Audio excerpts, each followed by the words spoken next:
Hey everybody, welcome back. It's Tranowitz here.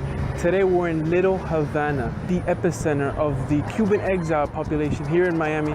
And today I just wanted to run down a bit on the history and the current status of this blooming portion of the population here in Miami.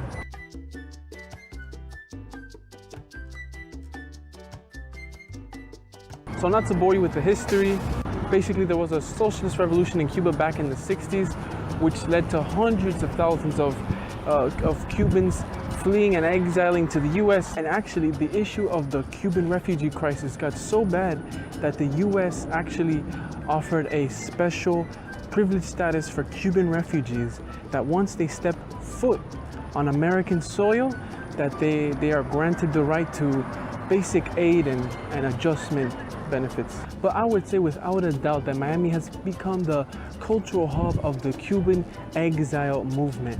I would even go as far as to say Miami culture, the mainstream Miami culture, is directly derived from Cuban culture.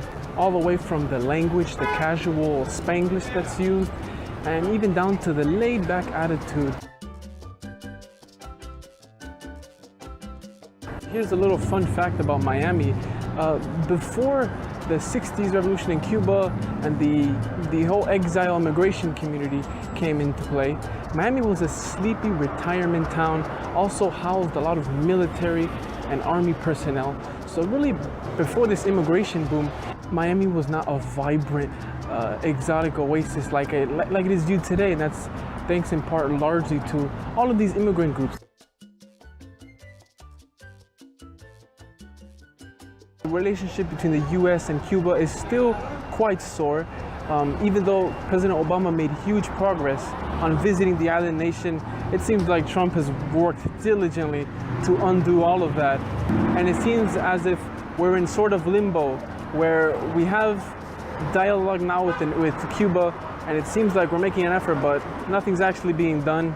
So on practical terms, looks like the embargo is still alive and doing well.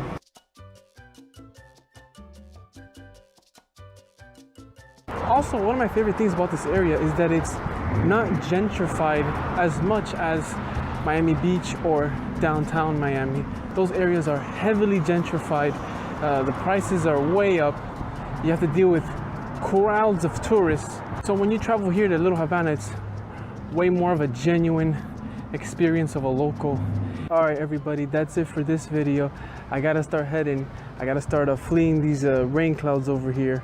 All right, I hope you enjoyed the video. Make sure to like and subscribe. I'll see you next time.